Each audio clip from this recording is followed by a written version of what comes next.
So, my friends, it has finally happened. Barbie has released the best Barbie doll ever made in the history of ever with type 1 diabetes Barbie. That's right. You can now share the joy of needles being inserted into the arm of your favorite Barbie doll. This is from the American Wire. They write, insulin sold separately. New diabetic Barbie doll sparks fierce debate. Let's see what's happening here. In an odd attempt at inclusivity, the conservative article writes, Mattel Inc. introduced a new Barbie doll living with type 1 diabetes. Mattel Inc. hopes to facilitate doll play that extends beyond the child's own lived experience. You know, whatever happened to imagination? Sometimes you don't want to focus on your lived experience. The new doll is decked out with a glucose monitor and an insulin pump that's attached to her waist in pink, of course. She is wearing a continuous glucose monitor on her arm, an insulin pump on her waist, and she even carries a T1D supply bag, just like so many kids do every day. And I noticed that she also has the blue dot that represents diabetes Jesus awareness. Christ. So glad you noticed that. We have all the details in, and we even partnered with Breakthrough T1D. They are the leading global type 1 diabetes research and advocacy organization. We even worked with kids and community members to make sure we got every detail right. I'm on my way to surprise Nadia and Mia, two amazing girls I met through Breakthrough T1D. Oh, that's so cool. I have two younger siblings, and every day we play like Barbies with each other. So I'm so excited to be able to play with one. I'm excited. This doll is about representation, about showing kids with T1D that they are strong, seen, and unstoppable.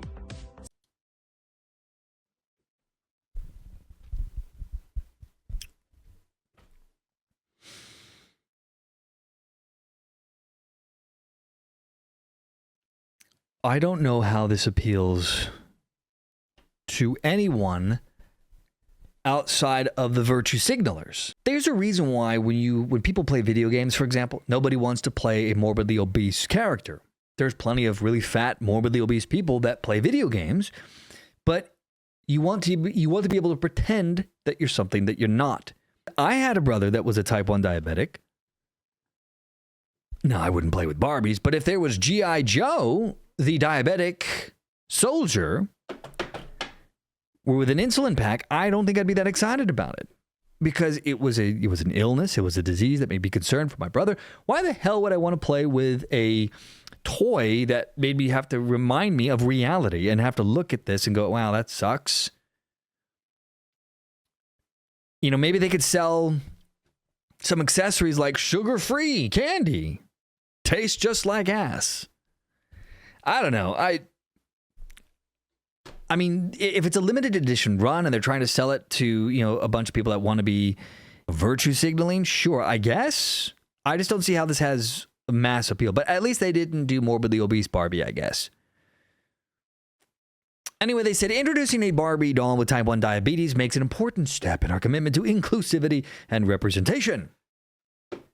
A little bit late on the memo right now. That is not the meta right now. Christy Berger, Senior Vice President of Barbie and Global Head of Dolls, said in a press release, Barbie helps shape children's early perceptions of the world. And by reflecting medical conditions like type 1 diabetes, we ensure more kids can see themselves in the stories they imagine and the dolls that they love. Now, admittedly, I do not have a vagina. I am not a girl. But when I played with toys, it was all about not imagining myself as the toy. It was imagining these characters doing cool things, fighting wars or whatever. Maybe females have a different view on this. I don't know. Why? Who asked for this? Now, more than 38 million Americans of all ages have diabetes, with the cases rising in young people. The curious new creation sparked plenty of debate online. There's this chick, Roger Za, who said, too much inclusivity, no thanks. I got a Barbie because it's rare, not because it's a fatty with diabetes. First person Sax says, imagine you have a young child who has just learned that they have type 1 diabetes. Maybe they're scared. Having someone that they can love with the same thing may help them cope. Stop trying to impose how you were raised as a child on this younger generation. They are different. No, they're really not. The worst thing a parent can do in a situation like that is overreact hyper focus on this, make the child feel no longer normal. The last thing a kid wants to do is add another toy that they can play with. It's going to remind them that, hey, guess what? You've got this life-altering disease. But Barbie says it's fine. Don't worry about it. Yeah, they know that. They have to put a needle in their arm 3 times a day to get insulin.